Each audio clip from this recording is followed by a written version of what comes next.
You're a really good dad. Yeah, I am. Why do guys not know how to dress themselves? What do you mean? Girls will find you more attractive if you dress better. You really think that's all we care about? Yes. What do we do? Just need to switch up your t-shirts. Try these true classic tees. They tighten the chest and shoulders and loosen the front. So would you say you're attracted to us now? I'm gay. Will you guys come down from there? No! You said we had no style. I was drunk when I said that. You just need better shirts. Put on these true classic tees. Wow, these fit great. They're so tight on my arms. Yeah! And they're loose in the front. Come help me clean now. We were drunk when we said that. I think I'm a good-looking guy, but I have these noodly arms. Look at them! Well, dude, your t-shirt fits you terribly. You should wear true classic tees. They'll fit you perfectly. Whoa, these are so much better. Now I just gotta do something about this gut. I just heard about this company, True Classic Tees. Go on. Apparently, they fit you perfectly. These are incredible. Who told you about these? Saw them in an ad that we're doing right now.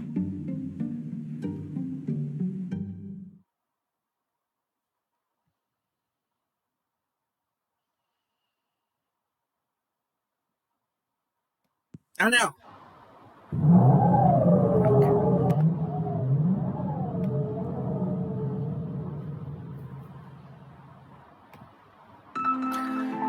Begin by simply listening. Slow down and see just how peaceful today can be. Actually, there we go. Thanks so much for being here. You can call me your host, Sebastian St. Smalls. You're killing me, Smalls. Vincent twice. You can always call me Bennett. I'm distracted by this. This was supposed to be background music for my opening moments. But I want to see the pretty birds. Excalibur, Herald, Gigas, the blade has had many names, for it has been celebrated in myths and legends throughout time. But all these speak to just one weapon, the sword of metal. Pretty birds, pretty music.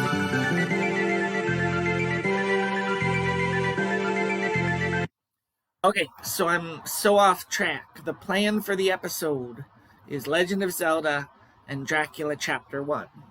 Not Secret of Mana, that was a weird distraction moment. Right. Getting started. Wish us luck.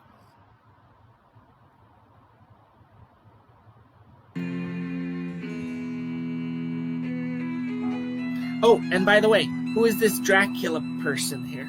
This is, she'll tell you who she is. And how many views does her video have? It has 56 views. This is a tragedy. So, yes, support this lady. No, what they're doing at the San Diego Library is a good thing, and it continues to this day. But that's a side issue. We're borrowing her reading, and she doesn't mind. I just know she doesn't. Okay, here we go.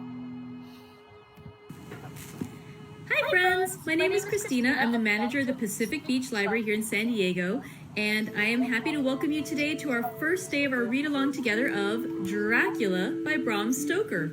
Dracula was originally published in 1897 by Bram Stoker, and in a fun little bit of trivia, he was born in 1847, which is the same year that Jane Eyre was published. That was the first book that we read aloud together back, starting in April. And so for those of you who've been with us from the beginning, we're kind of coming full circle. We're reading a book that was published by somebody who grew up in the time of Jane Eyre, and so now we have Dracula. This one is an interesting read. And they are organized as journal entries. And I'm trying to make up my mind if I want to actually, because I've never read this book before, I think I'm going to try to not read too far ahead and maybe see if we can actually get this experience of reading it completely together for the first time. Also, by the way, if anyone would like to comment as to whether you've read the book before, I think that would be interesting. So yeah, if you want to comment and let us know if you've read this before or if it's your first time, that would be lovely. Usually for these read-alouds, in case there's anybody new, I call the group Tea with Dracula. I do need to change the name on the group. So I usually start out with a little tea to enjoy during my read. Sorry, it disconnected for a second. Today's tea that I'm drinking is a blood orange tea. Very appropriate since we're reading Dracula. And actually, though, I finished off my tin of blood orange, so I'm going to have to buy some more loose leaf blood orange tea, or see about finding some other bright red teas. Sorry about that. My connection has gone out twice today. It's an interesting day, but it's okay. Like Dracula, we will rise again. All right, so let's try this blood orange tea. Really, really good. If you'd like to comment too as to what tea you're drinking, I'm always interested to see. I love getting new ideas about good teas to enjoy. Ooh, Jenna was saying she listened to the Orson Welles radio version of Dracula. That does sound like it would be delightful. He has such a good voice, and I think he'd really amp up the drama of it. All right, so let's start with Chapter 1 of Dracula, and it's entitled Jonathan Harker's Journal, and it says it's kept in shorthand. If there's anything else like that that are in italics, I'll go ahead and do that, or it's not italics, in like parentheses where they're listing it that way, I'll make the little parentheses hands to kind of indicate that as well. Also, before we get started, I should apologize. There are going to be many, many words that I will not know how to properly pronounce. I'm going to do my best and go through them, and I will try to be consistent in how I pronounce / miss. But if any of you actually do know the proper pronunciations, sorry, it disconnected again. Hopefully we'll make it through today. But yeah, if you actually do know the proper pronunciation, and if I'm really butchering it badly, go ahead and put a comment and let me know, so that way I can do it better the next day, as we can. Okay, I think hopefully we're past all the disconnects, and let's keep going. Ready? Chapter 1 of Dracula, Jonathan Harker's Journal, kept in shorthand. 3rd of May, Bistritz. Left Munich at 8:35 p.m. on 1st May, arriving at Vienna early next morning. Should have arrived at 6:46, but train was an hour late. Budapest seems a wonderful place from the glimpse which I got of it from the train and the little I could walk through the streets. I feared to go very far from the station, as we had arrived late and would start as near the correct time as possible. The impression I had was that we were leaving the west and entering the east. The most western of splendid bridges over the Danube, which is here of noble width and depth, took us among the traditions of Turkish rule. We left in pretty good time and came after nightfall to Klausenburg. Here I stopped for the night at the Hotel Royal. I had for dinner, or rather supper, a chicken done up some way with red pepper, which was very good, but thirsty. Memorandum, get recipe from Mina. I asked the waiter, and he said it was called paprika Händel, and that, as it was a national dish, I should be able to get it anywhere along the Carpathians. I found my smattering of German very useful here. Indeed, I don't know how I should be able to get on without it. Having had some time at my disposal when in London, I had visited the British Museum and made search among the books and maps in the library regarding Transylvania. It had struck me that some foreknowledge of the country could hardly fail to have some importance in dealing with the noblemen of that country. I find that the district he named is in the extreme east of the country, just on the borders of 3 states, Transylvania, Moldavia, and Bukovina, in the midst of the Carpathian Mountains, one of the wildest and least known portions of Europe. I was not able to light on any map or work giving the exact locality of the Castle Dracula, as there are no maps of this country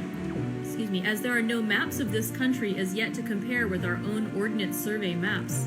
But I found that Bistritz, the post town named by Count Dracula, is a fairly well-known place. I shall enter here some of my notes as they may refresh my memory when I talk over my travels with me. In the population of Transylvania, there are 4 distinct nationalities: Saxons in the south, and mixed with them the Wallachs, who are the descendants of the Dacians, Magyars in the west, and Zakelis in the east and north. I am going among the latter, who claim to be descended from Attila and the Huns. This may be so, for when the Magyars conquered the country in the 11th century, they found the Huns settled in it. I read that every known superstition in the world is gathered into the horseshoe of the Carpathians, as if it were the center of some sort of imaginative whirlpool. If so, my stay may be very interesting. Memorandum. I must ask the Count all about them. I did not sleep well, though my bed was comfortable enough, for I had all sorts of queer dreams.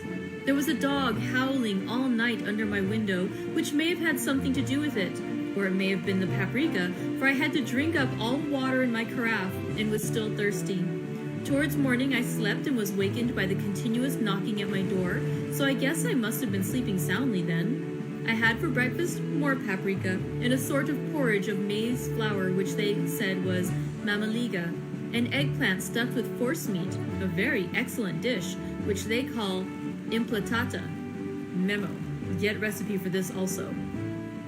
I had to hurry breakfast, for the train started a little before 8, or rather, it ought to have done so, for after rushing to the station at 7:30, I had to sit in the carriage for more than an hour before we began to move.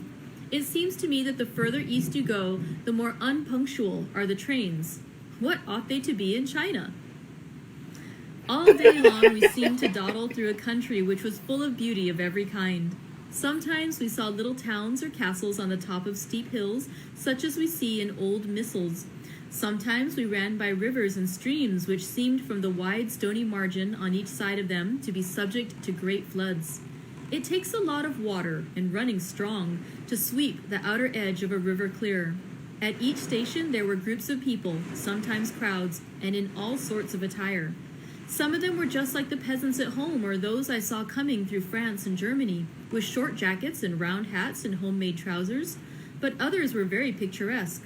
The women looked pretty, except when you got near them, but they were very clumsy about the waist.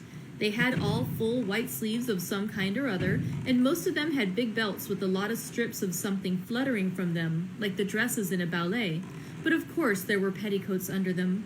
The strangest figures we saw were the Slovaks, who were more barbarian than the rest, with their big cowboy hats, great baggy dirty white trousers, white linen shirts, and enormous heavy leather belts nearly a foot wide, all studded over with brass nails.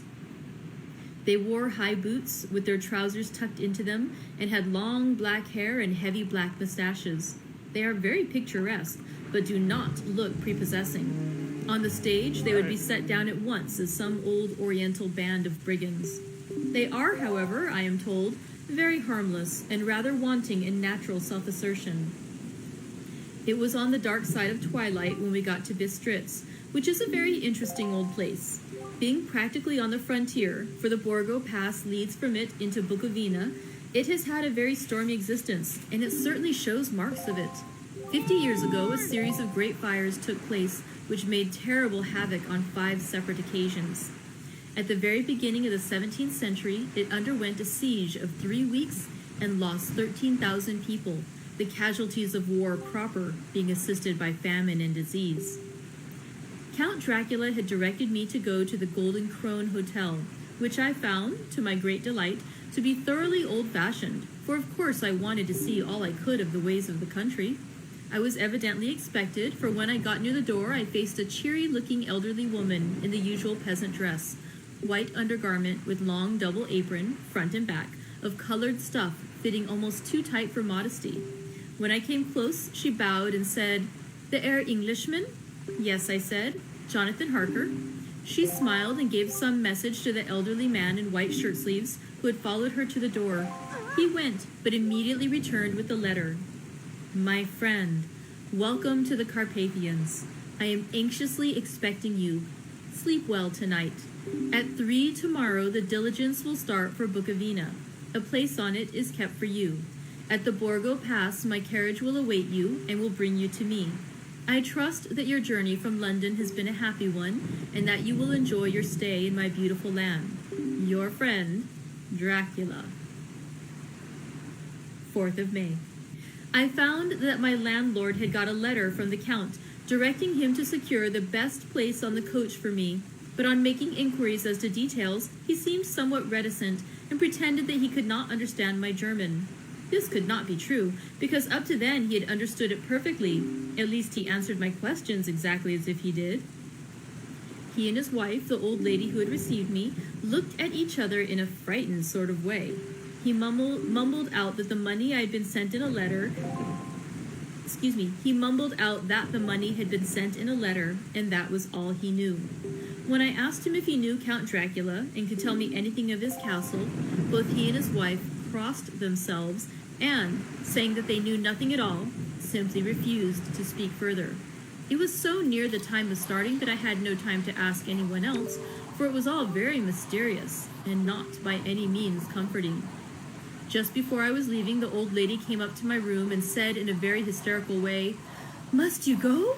Oh, young Herr, must you go?" She was in such an excited state that she seemed to have lost her grip of what German she knew, and mixed it all up with some other language which I did not know at all. I was just able to follow her by asking many questions. When I told her that I must go at once and that I was engaged on important business, she asked again, "Do you know what day it is?" I answered that it was the 4th of May. She shook her head as she said again, "Oh yes, I know that, but do you know what day it is?" On my saying that I did not understand, she went on, "It is the eve of St. George's Day. Do you not know that tonight, when the clock strikes midnight, all the evil things in the world will have full sway? Do you know where you are going and what you are going to?" She was in such evident distress that I tried to comfort her, but without effect. Finally, she went down on her knees and implored me not to go, at least to wait a day or two before starting. It was all very ridiculous, but I did not feel comfortable. However, there was business to be done, and I could allow nothing to interfere with it. I therefore tried to raise her up and said, as gravely as I could, that I thanked her, but my duty was imperative and that I must go. She then rose and dried her eyes, and taking a crucifix from her neck, offered it to me. I did not know what to do, for as an English churchman, I have been taught to regard such things as in some measure idolatrous, and yet it seemed so ungracious to refuse an old lady meaning so well and in such a state of mind. She saw, I suppose, the doubt in my face, for she put the rosary round my neck and said, "For your mother's sake," and went out of the room. I am writing up this part of the diary whilst I am waiting for the coach, which is, of course, late, and the crucifix is still round my neck. Whether it is the old lady's fear or the many ghostly traditions of this place, or the crucifix itself, I do not know, but I am not feeling nearly as easy in my mind as usual. If this book should ever reach Mina before I do, let it bring my goodbye. Here comes the coach. 5th of May, the castle. The gray of the morning has passed, and the sun is high over the distant horizon, which seems jagged. Whether with trees or hills, I know not, for it is so far off that big things and little are mixed. I am not sleepy, and as I am not to be called till I awake, naturally I write till sleep comes. There are many odd things to put down, and lest who reads them may fancy that I dined too well before I left Bistritz, let me put down my dinner exactly. I dined on what they call robber steak, bits of bacon, onion, and beef, seasoned with red pepper and strung on sticks and roasted over the fire in the simple style of the London cat's meat. The wine was golden Mediache, which produces a queer sting on the tongue, which is, however, not disagreeable. I had only a couple of glasses of this, and nothing else. When I got on the coach, the driver had not taken his seat, and I saw him talking with the landlady. They were evidently talking of me, for every now and then they looked at me, and some of the people who were sitting on the bench outside the door, which they call by a name meaning word bearer, came and listened, and then looked at me, most of them pityingly. I could hear a lot of words, often repeated, queer words, for there were many nationalities in the crowd. So I quietly got my polyglot dictionary from my bag and looked them up. I must say they were not cheering to me, for amongst them were Ordog, Satan, Pokal, Hell, Stragoika, Witch, Vrolak, and Lukoslak, both of which mean the same thing, one being Slovak and the other Serbian for something that is either werewolf or vampire. Memo: I must ask the Count about these superstitions. When we started, the crowd round the inn door, which had by this time swelled to a considerable size, all made the sign of the cross and pointed 2 fingers towards me. With some difficulty, I got a fellow passenger to tell me what they meant. He would not explain at first, but on learning that I was English, he explained that it was a charm or guard against the evil eye. This was not very pleasant for me, just starting for an unknown place to meet an unknown man, but everyone seemed so kind-hearted and so sorrowful and so sympathetic that I could not but be touched. I shall never forget the last glimpse which I had of the inn-yard and its crowd of picturesque figures, all crossing themselves as they stood round the wide archway, with its background of rich foliage of oleander and orange trees in green tubs clustered in the center of the yard. Then our driver, whose wide linen drawers covered the whole front of the box seat, Gotza, they call them, cracked his big whip over his 4 small horses, which ran abreast, and we set off on our journey. I soon lost sight and recollection of ghostly fears in the beauty of the scene as we drove along. Although, had I known the language, or rather languages, which my fellow passengers were speaking, I might not have been able to throw them off so easily. Before us lay a green sloping land full of forests and woods, with here and there steep hills, crowned with clumps of trees or with farmhouses, the blank gable end to the road. There was everywhere a bewildering mass of fruit blossom, apple, plum, pear, cherry, and as we drove by I could see the green grass under the trees spangled with the fallen petals. In and out amongst these green hills of what they call here the Mittelland ran the road, losing itself as if swept round the grassy curve, or was shut out by the straggling ends of pine woods, which here and there ran down the hillsides like tongues of flame. The road was rugged, but still we seemed to fly over it with a feverish haste. I could not understand then what the haste meant, but the driver was evidently bent on losing no time in reaching Borgo Prund. I was told that this road is in summertime excellent, but that it had not yet been put in order after the winter snows. In this respect, it is different from the general run of roads in the Carpathians, for it is an old tradition that they are not to be kept in too good order. Of old, the hospodars would not repair them, lest the Turk should think that they were preparing to bring in foreign troops, and so hasten the war which was always really at loading point. Beyond the green swelling hills of the Mittelland rose mighty slopes of forest up to the lofty steeps of the Carpathians themselves. Right and left of us they towered, with the afternoon sun falling full upon them and bringing out all the glorious colors of this beautiful range, deep blue and purple in the shadows of the peaks, green and brown where grass and rock mingled, and an endless perspective of jagged rock and pointed crags, till these were themselves lost in the distance where the snowy peaks rose grandly. Here and there seemed mighty rifts in the... Sorry, it disconnected there. Let's read that sentence again.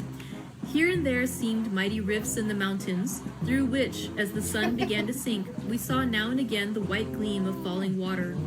One of my companions touched my arm as we swept round the base of a hill and opened up the lofty, snow-covered peak of a mountain, which seemed, as we wound on our serpentine way, to be right before us. "Look! Easton Sek! God's seat!" And he crossed himself reverently. As we wound on our endless way, and the sun sank lower and lower behind us, the shadows of the evening began to creep round us. This was emphasized by the fact that the snowy mountaintops still held the sunset and seemed to glow out with a delicate, cool pink.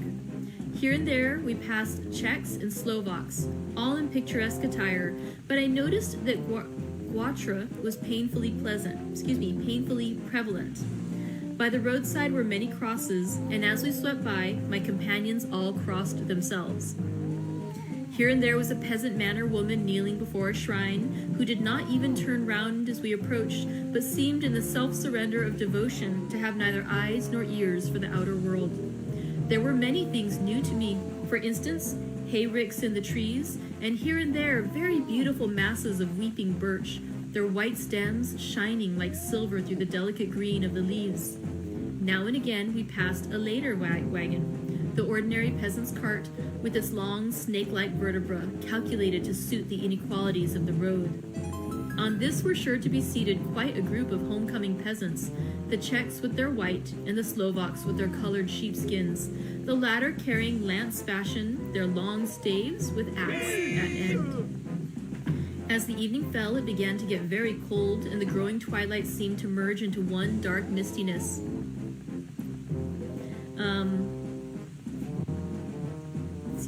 As the evening fell, it began to get very cold, and the growing twilight seemed to merge into one dark mistiness, the gloom of the trees, oak, beech, and pine, though in the valleys which ran deep between the spurs of the hills, as we ascended through the pass, the dark firs stood out here and there against the background of late-lying snow.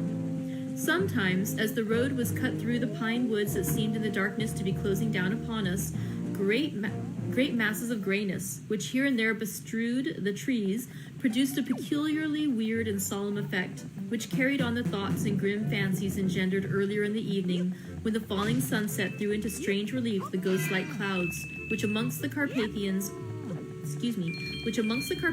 seemed to wind ceaselessly through the valleys.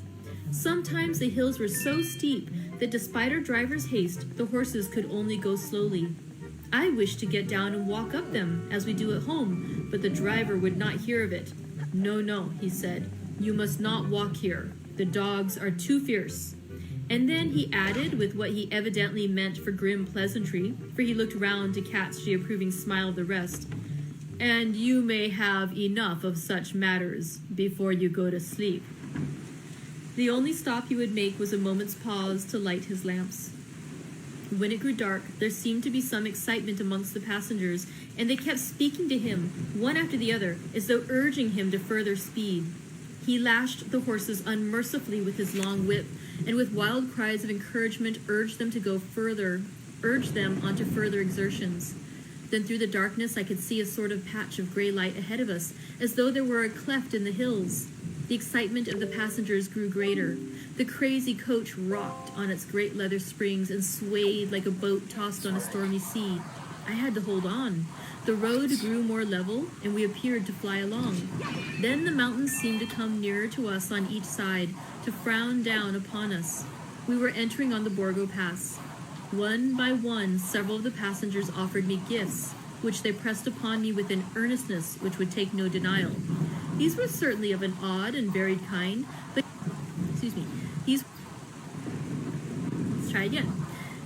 These were certainly of an odd and very varied kind, but each was given in simple good faith with a kindly word and a blessing, and that strange mixture of fear, meaning movements, which I had seen outside the hotel at Bistritz, the sign of the cross and the guard against evil eye. Then, as we flew along, the driver leaned forward, and on each side the passengers, craning over the edge of the coach, peered eagerly into the darkness. It was evident that something very exciting was either happening or expected, but though I asked each passenger, no one would give me the slightest explanation. This state of excitement kept on for some time, and at last we saw before us the pass opening out on the eastern side. There were dark, rolling clouds overhead, and in the air the heavy, oppressive sense of thunder. It seemed as though the mountain range had separated two atmospheres, and that now we had got into the thunderous one. I was now myself looking out for the conveyance which was to take me to the Count. Each moment I expected to see the glare of lamps through the darkness, but all was dark. The only light was the flickering rays of our own lamps, in which the steam from our hard-driven horses rose in a white cloud. We could see now the sandy road lying white before us, but there was on it no signs of a vehicle. The passengers drew back with a sigh of gladness, which seemed to mock my own disappointment. I was already thinking what I had best do, when the driver, looking at his watch, said to the others something which I could hardly hear. It was spoken so quietly in so low a tone, I thought it was an hour less than the time. Then turning to me, he said in German worse than my own, "There is no carriage here. The Herr is not expected after all. He will now come on to Bukovina and return tomorrow or the next day. Better the next day." Whilst he was speaking, the horses began to neigh and snort and plunge wildly, so that the driver had to hold them up. Then, amongst a chorus of screams from the peasants and a universal crossing of themselves, a caleche with 4 horses drove up behind us, overtook us, and drew up beside the coach. I could see from the flash of our lamps as the rays fell on them that the horses were coal-black and splendid animals. They were driven by a tall man with a long brown beard and a great black hat, which seemed to hide his face from us. I could only see the gleam of a pair of very bright eyes, which seemed red in the lamplight as he turned to us. He said to the driver, "You are early tonight, my friend." The man stammered in reply, "The English Herr was in a hurry," to which the stranger replied, "That is why, I suppose, you wished him to go on to Bukovina. You cannot deceive me, my friend. I know too much and my horses are swift." As he spoke, he smiled, and the lamplight fell on a hard-looking mouth with very red lips and sharp-looking teeth, as white as ivory. One of my companions whispered to another the line from Burger's Lenore: "Den die Toten reiten schnell," for the dead travel fast. The strange driver evidently heard the words, for he looked up with a gleaming smile. The passenger turned his face away, at the same time putting out his 2 fingers and crossing himself. "Give me the hare's luggage," said the driver, and with exceeding alacrity my bags were handed out and put in the caleche. Then I descended from the side of the coach as the caleche was close alongside, the driver helping me with the hand which caught my arm in a grip of steel. His strength must have been prodigious. Without a word, he shook his reins, the horses turned, and we swept into the darkness of the pass. As I looked back, I saw the steam from the horses of the coach by the light of the lamps, and projected against it the figures of my late companions, crossing themselves. Then the driver cracked his whip and called to his horses, and off they swept on their way to Bukovina. As they sank into the darkness, I felt a strange chill, and a lonely feeling came over me. But a cloak was thrown over my shoulders and a rug across my knees, and the driver said in excellent German, "The night is chill, mein Herr, and my master the Count bade me take all care of you. There is a flask of Slivovitz, the plum brandy of the country, underneath the seat, if you should require it." I did not take any, but it was a comfort to know it was there all the same. I felt a little strangely and not a little frightened. I think had there been any alternative, I should have taken it, instead of prosecuting that unknown night journey. The carriage went at a hard pace straight along, then we made a complete turn and went along another straight road. It seemed to me that we were simply going over and over the same ground again, and so I took note of some salient point and found that this was so.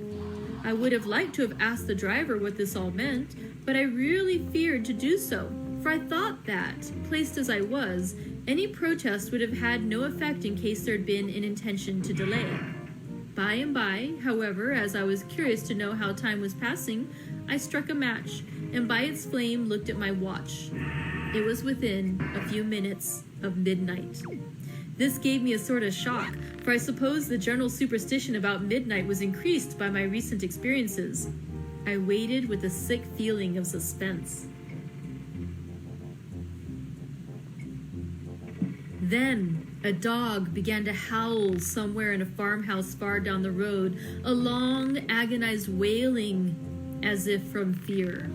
The sound was taken up by another dog, and then another, and another, till, borne on the wind which now sighed softly through the pass, a wild howling began, which seemed to come from all over the country, as far as the imagination could grasp it through the gloom of the night. At the first howl, the horses began to strain and rear, but the driver spoke to them soothingly, and they quieted down, but shivered and sweated as though after a runaway from sudden fright.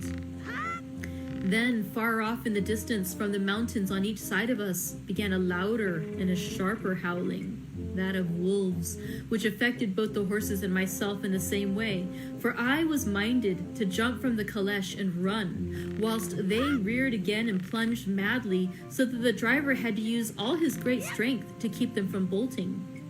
In a few minutes, however, my own ears got accustomed to the sound, and the horses so far became quiet that the driver was able to descend and to stand before them. He petted and soothed them and whispered something in their ears, as I have heard of horse tamers doing, and with extraordinary effect, for under his caresses they became quite manageable again, though they still trembled. The driver again took his seat and, shaking his reins, started off at a great pace. This time, after going to the far side of the pass, he suddenly turned down a narrow roadway which ran sharply to the right. Soon we were hemmed in with trees, which in places arched right over the roadway till we passed as through a tunnel, and again great frowning rocks guarded us boldly on either side. Though we were in shelter, we could hear the rising wind, for it moaned and whistled through the rocks, and branches of the trees crashed together as we swept along. It grew colder and colder still, and fine powdery snow began to fall, so that soon we and all around us were covered with a white blanket. The keen wind still carried the howling of the dogs, though this grew fainter as we went on our way. The baying of the wolves sounded nearer and nearer, as though they were closing round on us from every side. I grew dreadfully afraid, and the horses shared my fear. The driver, however, was not in the least disturbed. He kept turning his head to left and right, but I could not see anything through the darkness. Suddenly, away on our left, I saw a faint flickering blue flame. The driver saw it at the same moment. He at once checked the horses and, jumping to the ground, disappeared into the darkness. I did not know what to do, the less as the howling of the wolves grew closer. But while I wondered, the driver suddenly appeared again and without a word took his seat, and we resumed our journey. I think I must have fallen asleep and kept dreaming of the incident, for it seemed to be repeated endlessly, and now looking back, it is like a sort of awful nightmare. Once the flame appeared so near the road that even in the darkness around us I could watch the driver's motions. He went rapidly to where the blue flame arose. It must have been very faint, for it did not seem to illumine the place around it at all, and gathered a few stones, formed them into some device. Once there appeared a strange optical effect. When he stood between me and the flame, he did not obstruct it, for I could see its ghostly flicker all the same. This startled me, but as the effect was only momentary, I took it that my eyes deceived me straining through the darkness. Then for a time there were no blue flames, and we sped onwards through the gloom, with the howling of the wolves around us, as though they were following in a moving circle. At last there came a time when the driver went further afield than he had yet gone, and during his absence the horses began to tremble worse than ever, and to snort and scream with fright. I could not see any cause of it, for the howling of the wolves had ceased altogether. But just then the moon, sailing through the black clouds, appeared behind the jagged crest of a beetling, pine-clad rock, and by its light I saw around us a ring of wolves with white teeth and lolling red tongues, with long, sinewy limbs and shaggy hair. They were 100 times more terrible in the grim silence which held them than even when they howled. For myself, I felt a sort of paralysis of fear. It is only when a man feels himself face to face with such horrors that he can understand their true import. All at once, the wolves began to howl as though the moonlight had had some peculiar effect on them. The horses jumped about and reared and looked helplessly round with eyes that rolled in a way painful to see, but the living ring of terror encompassed them on every side, and they had perforce to remain within it. I called to the coachman to come, for it seemed to me that our only chance was to try to break out through the ring, and to aid his approach I shouted and beat the side of the caleche, hoping by the noise to scare the wolves from the side so as to give him a chance of reaching the trap. How he came there I know not, but I heard his voice raised in a tone of imperious command, and looking towards the sound, saw him stand in the roadway. As he swept his long arms, as though brushing aside some impalpable obstacle, the wolves fell back, and back further still. Just then a heavy cloud passed across the face of the moon, so that we were again in darkness. When I could see again, the driver was climbing into the caleche, and the wolves disappeared. This was all so strange and uncanny that a dreadful fear came upon me, and I was afraid to speak or move. The time seemed interminable as we swept on our way, now in almost complete darkness, for the rolling clouds obscured the moon. We kept on ascending, with occasional periods of quick descent, but in the main always ascending. Suddenly I became conscious of the fact that the driver was in the act of pulling up the horses in the courtyard of a vast ruined castle, from whose tall black windows came no ray of sunlight, and whose We cannot let it interrupt us on the last sentence. Suddenly, I became conscious of the fact that the driver was in the act of pulling up the horses in the courtyard of a vast ruined castle, from whose tall black windows came no ray of light, and whose broken battlements showed a jagged line against the moonlit sky.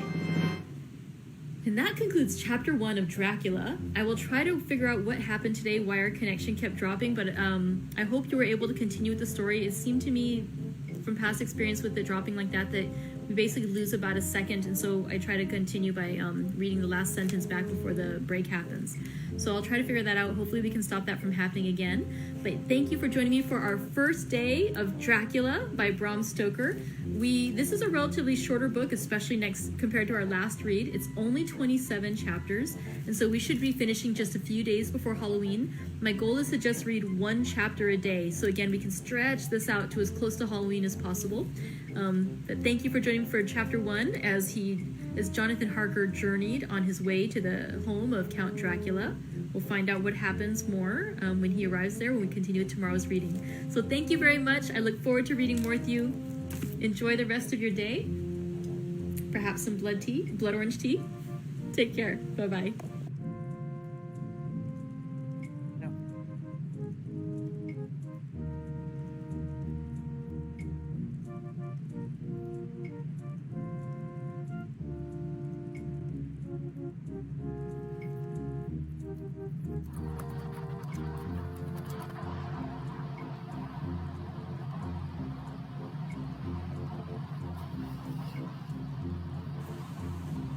Hello everyone, welcome back. I'm Christina, the manager at the Pacific Beach Library, and I'm happy to join you for day 2 of our read aloud together of Dracula by Bram Stoker. Yesterday we just read one chapter. We're going to just read one chapter every day. We're going to be able to space this one out nicely to take us over really close to Halloween. And so I thought we'd start by enjoying some tea. Today's tea is called Berry Blossom. As you can see, it's another beautiful blood red kind of tea. Hi Helen, good to see you. Let me go ahead and press this one down and pour out. I hope you guys are enjoying something wonderful today. I hope your day is going beautifully. Let's see, how's my day been going so far? I think it's been good. It's weird how the days sort of blur into each other, but yeah, it's been a nice day so far. And of course, better now that we're reading together. Ooh, I like this one a lot. The berry flavor just, again, adds that illusion of sweetness, even though it's, not sugared at all. I haven't added any sweetener to it, but it has that just sweet flavor because of the fruit. It's really a lovely tea. Okay, so let's let that one get cool, and we'll talk a little bit about what happened in chapter 1 of Dracula. I did want to show you, though, a couple of extra editions. One of my coworkers brought in 2 of her editions from home, and of course, one of them I left with her. Hi, Judy. I'm just going to share, this is another one that we had on our shelf here at the library, just in our paperback classic section. But again, a couple little illustrations. One of the other ones that my coworker brought in, of course I don't have it with me, so I can't show you, but it was beautiful. It had every chapter heading was written in blood red, and so that was nice. But this is the beautiful one. This is the annotated edition, the new annotated edition of Dracula, edited by Leslie S. Klinger. It is stunning. Oh no, we just had a little disconnect. I hope this isn't like yesterday where we get disconnected several times, but let's hope for the best. I'm a little tempted to start over because I think I identified yesterday what the problem was, but I might have forgotten to fix it. So let's keep going.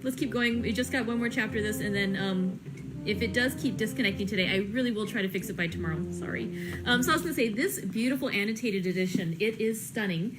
And what's interesting about it is let's just take a look at chapter 1. For this first section of chapter 1, what we read yesterday, here's the first couple of paragraphs, like the first 2.5 paragraphs. It goes through 17 footnotes, which on the other half of the page, it gives the first half of one footnote. And then it has a full nother. Oh dear, I went too far. It has a full nother 1, 2, 3, 4, 5, 6 more pages of annotations and footnotes just explaining how the different bits about what was mentioned in those 2.5 paragraphs. So it's a really rich description. I was telling Rebecca, my coworker who brought this in, that what I think I'm going to try doing is reading over the chapter with you in the standard form and then going back and reviewing the annotated edition. Sorry, the disconnects are really annoying. To see if there's anything in particular that we need to add in to explain. So let's go ahead and do a quick review of yesterday's reading, and if there's anything special from the annotation, I'll go ahead and share that with you as we go. So basically, in chapter 1, it was taken from Jonathan Harker's journal. Jonathan Harker is our original narrator here in the book. We're going to have multiple narrators because the entire book is actually told from it's framed as being excerpts from various characters' journals or diaries or even newspaper articles. And so therefore we are getting multiple narrators, each sharing their perspective on the story. And again, we have to keep in mind too how truthful they may or may not be being as we go along, because again, Jonathan Harker is our first narrator, and we can only hope he's being as honest and forthright in his account as he can be. So it starts out with Jonathan Harker is on his way. He's an attorney. He's English. He's on his way to visit a client in Transylvania. This client is named Count Dracula, and he has instructions to stay in a town in Bistritz, and then he's going to catch the conveyance that will take him over to Castle Dracula the following day. So what happens is, as he's getting ready to leave from Bistritz, he informs the proprietors of the hotel where he's staying that he is on his way to visit Castle Dracula. And the woman who is the proprietress of the hotel is basically very perturbed. She doesn't advise him to go, and specifically she doesn't want him to go that day. Because she says, when it is the eve of St. George's Day, when the clock strikes midnight, all the evil things in the world have full sway. And so the implication is that the vampires and the demons will have, a better ability to reach out to the regular human world. And so he is in more jeopardy. She gives him a crucifix to wear. Even though he's not very religious, he takes that from her just out of respect. And when the following day, on May the 5th, he's ready to go and take the coach on the journey to, when he's ready to go to Castle Dracula, he hears the other people in the coach talking about him. And basically they're saying, something about, let's see, if I can get to the right words. He's saying something like about Satan and hell and witches and werewolves or vampires. And he makes a note, which I found super amusing, that he must remember to ask the Count about these superstitions. So they make signs to ward off the evil eye. And in fact, the coachman tries to hurry the trip over, so he gets there an hour earlier beyond when he was expected to arrive, so that he can say, oh, look, there's no carriage here to pick. He says there's no carriage here to pick you up, so instead of getting out, you should really just continue on with me and maybe come back the next day or the day after. So the coachman and the people in the carriage are trying to protect Jonathan Harker from being taken in by Count Dracula. But instead, a carriage shows up, and the carriage is driven by a driver who is quite dramatic in his appearance. He has a hard-looking mouth, very red lips, and sharp-looking teeth as white as ivory. Dun, dun, dun. And so this driver takes in Jonathan Harker, and they begin driving. On their way to Castle Dracula, they actually, it's kind of weird, they kill time for a while driving around, and they see blue lights in the distance. The driver gets out and he goes and does something, and then he comes back. Now, what the annotated edition says, and again, what it implies is that there's a superstition that on this night, after midnight, there are treasures that appear and they can be illuminated by blue lights. And after midnight, they can be taken by creatures of evil, versus before midnight, the hidden treasures that only appear twice per year could only be taken by creatures of good. And so the implication is that Dracula is actually searching out treasures. And so finally, as they're heading back, they hear the sounds of dogs and then wolves howling into the night. And Jonathan Harker is quite frightened by this. And finally, they're able to beat them away. And actually, the driver, as he swept out his long arms as though brushing aside some impalpable obstacle, the wolves fell back and back further still. So again, the implication is that the driver, who can probably guess is Count Dracula, but we're not certain yet, this driver has the ability to drive back the wolves. He has some control over them. Finally, they head on back. They head over to the castle. And so now we're going to continue with Chapter 2, which is a continuation of Jonathan Harker's journal. All right. Let's get fortified with some tea and go into our story. Chapter 2, Jonathan Harker's Journal, continued. 5 May. I must have been asleep, for certainly if I had been fully awake, I must have noticed the approach of such a remarkable place. In the gloom, the courtyard looked of considerable size, and as several dark ways led from it under great round arches, it perhaps seemed bigger than it really is. I have not yet been able to see it by daylight. When the caleche stopped, the driver jumped down and held out his hand to assist me to alight. Again, I could not but notice his prodigious strength. His hand actually seemed like a steel vice that could have crushed mine if he had chosen. Then he took my traps and placed them on the ground beside me as I stood close to a great door, old and studded with large iron nails and set in a projecting doorway of massive stone. I could see even in the dim light that the stone was massively carved, but that the carving had been much worn by time and weather. As I stood, the driver jumped again into his seat and shook the reins. The horses started forward, and trap and all disappeared down one of the dark openings. I stood in silence where I was, for I did not know what to do. Of bell or knocker there was no sign. Through these frowning walls and dark window openings, it was not likely that my voice could penetrate. The time I waited seemed endless, and I felt doubts and fears crowding upon me. What sort of place had I come to, and among what kind of people? What sort of grim adventure was it on which I had embarked? Was this a customary incident in the life of a solicitor's clerk sent out to explain the purchase of a London estate to a foreigner? Solicitor's clerk.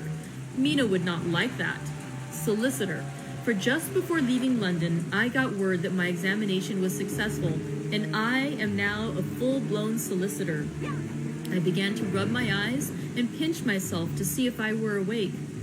It all seemed like a horrible nightmare to me, and I expected that I should suddenly awake and find myself at home, with the dawn struggling in through the windows, as I had now and again felt in the morning after a day of overwork. But my flesh answered the pinching test, and my eyes were not to be deceived. I was indeed awake and among the Carpathians. All I could do now was to be patient and to wait the coming of the morning.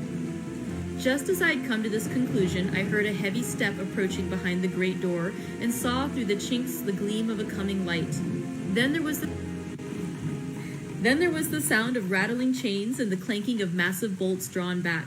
A key was turned with a loud grating noise of long disuse, and the great door swung back.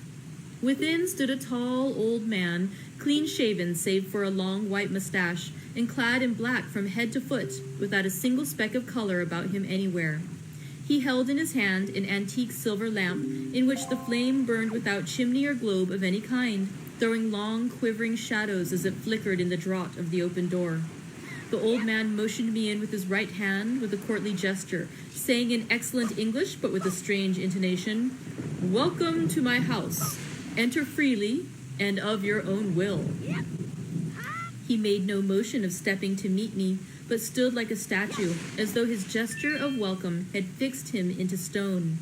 The instant, however, that I stepped over the threshold, he moved impulsively forward, and holding out his hand, grasped mine with a strength which made me wince, an effect which was not lessened by the fact that it seemed as cold as ice, more like the hand of a dead than a living man. Again he said, "Welcome to my house. Come freely, go safely, and leave something of the happiness you bring."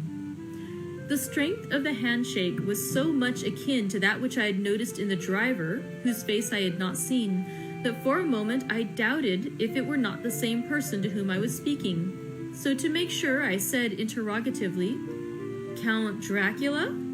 He bowed in a courtly way as he replied, "I am Dracula, and I bid you welcome, Mr. Harker, to my house. Come in. The night air is chill, and you must need to eat and rest." As he was speaking, he put the lamp on a bracket on the wall, and stepping out, took my luggage. He had carried it in before I could forestall him. I protested, but he insisted. "Nay, sir, you are my guest. It is late, and my people are not available. Let me see to your comfort myself." He insisted on carrying my traps along the passage, and then up to a great winding stair, and along another great passage, on whose stone floor our steps rang heavily. At the end of this, he threw open a heavy door, and I rejoiced to see within a well-lit room in which a table was spread for supper, and on whose mighty hearth a great fire of logs, freshly replenished, flamed and flared. The Count halted, putting down my bags, closed the door, and crossing the room opened another door, which led into a small octagonal room lit by a single lamp, and seemingly without a window of any sort. Passing through this, he opened another door and motioned me to enter. It was a welcome sight, for here was a great bedroom well lighted and warmed with another log fire, also added to but lately, for the top logs were fresh, which sent a hollow roar up the wide chimney. The Count himself left my luggage inside and withdrew, saying, before he closed the door, "You will need, after your journey, to refresh yourself by making your toilette. I trust you will find all you wish. When you are ready, come into the other room, where you will find your supper prepared." The light and warmth in the Count's courteous welcome seemed to have dissipated all my doubts and fears. Having then reached my normal state, I discovered that I was half famished with hunger, so making a hasty toilette, I went into the other room. I found supper already laid out.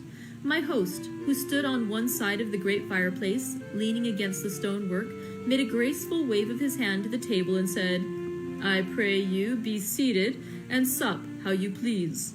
You will, I trust, excuse me that I do not join you, but I have dined already, and I do not sup." I handed to him the sealed letter which Mr. Hawkins had entrusted to me. He opened it and read it. Let's go back. I handed to him the sealed letter which Mr. Hawkins had entrusted to me. He opened it and read it gravely. Then, with a charming smile, he handed it to me to read. One passage of it, at least, gave me a thrill of pleasure. "I must regret that an attack of gout, from which malady I am I must regret that an attack of gout, from which malady I am a constant sufferer,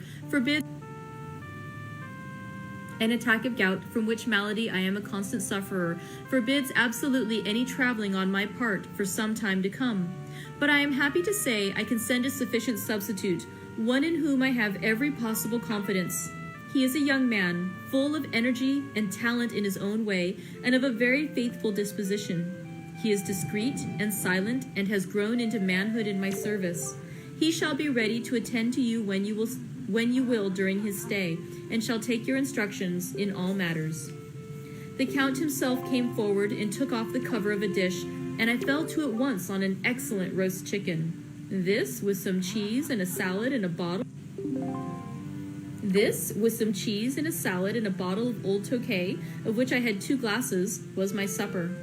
During the time I was eating it, the Count asked me many questions as to my journey, and I told him by degrees all I had experienced. By this time I had finished my supper, and by my host's desire had drawn up a chair by the fire and begun to smoke a cigar which he offered me, at the same time excusing himself that he did not smoke.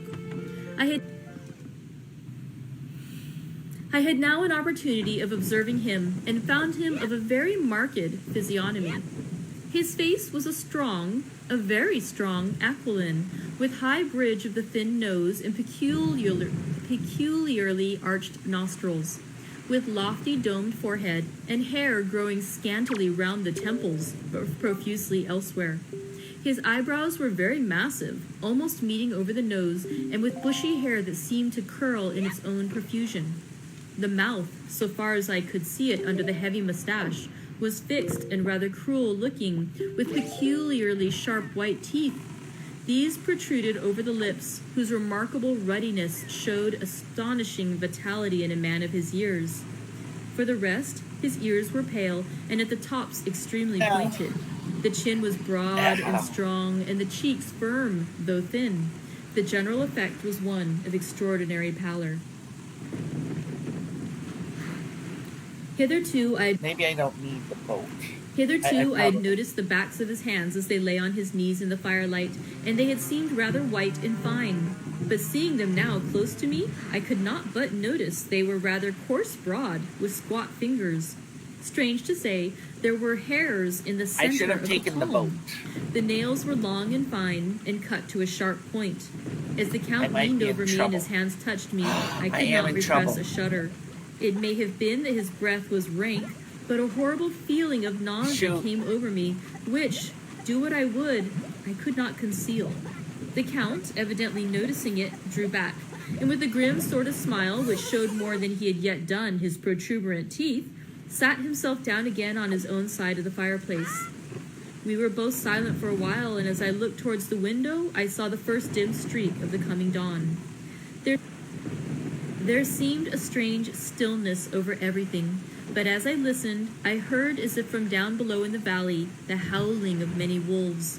The Count's eyes gleamed, and he said, "Listen to them, the children of the night. What music they make." Seeing, I suppose, some expression in my face strange to him, he added, "Ah, sir, you dwellers in the city cannot enter into the feelings of the hunter." Then he rose and said, "But you must be tired. Your bedroom is all ready, and tomorrow you shall sleep as late as you will. I have to be away till the afternoon, so sleep well and dream well." With a courteous bow, he opened for me himself the door to the octagonal room, and I entered my bedroom. I am all in a sea of wonders. I doubt, I fear, I think strange things which I dare not confess to my own soul. God keep me, if only for the sake of those dear to me. 7 May. It is again early morning, but I have rested and enjoyed the last 24 hours. I slept till late in the day and awoke of my own accord. When I had dressed myself, I went into the room where we had supped and found a cold breakfast laid out, with coffee kept hot by the pot being placed on the hearth. There was a card on the table on which was written, "I have to be absent for a while. Do not wait for me. D."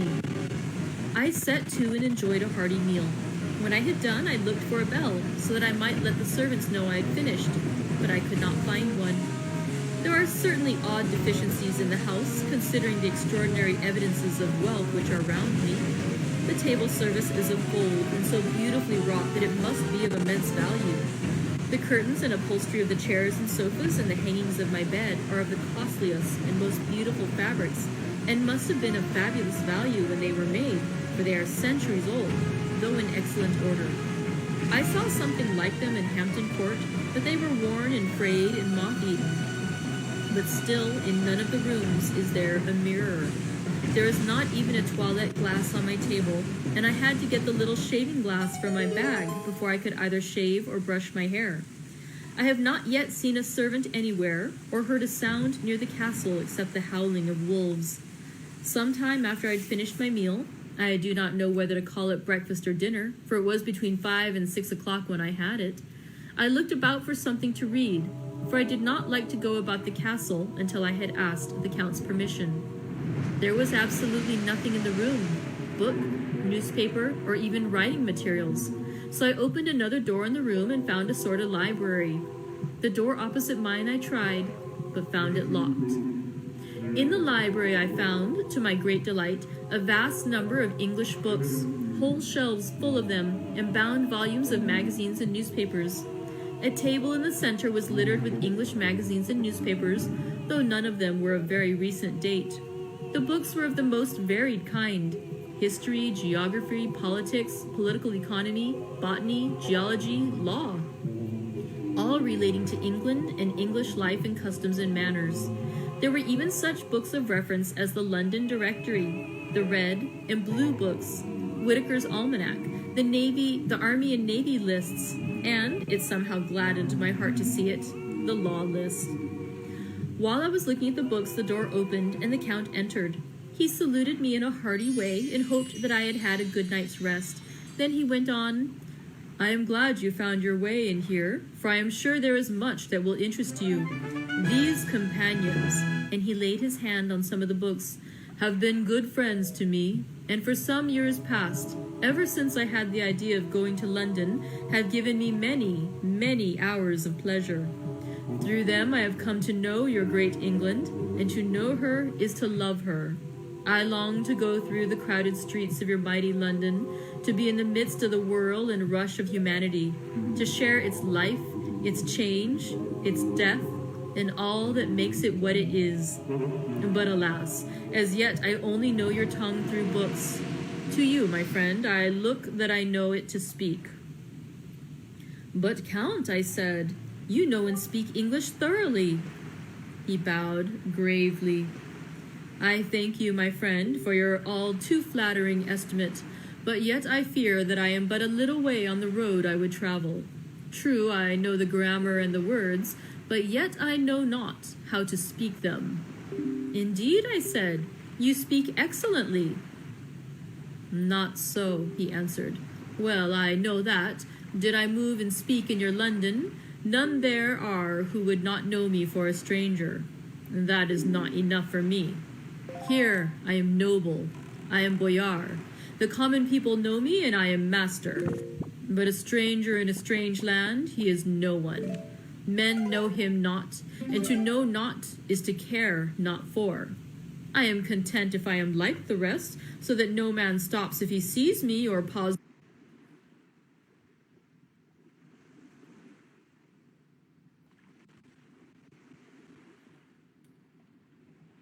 Well, that was a fun one. Begin by simply listening, slow down, see just how peaceful today can be. Thanks so much for being here. Catch you guys on the flip side.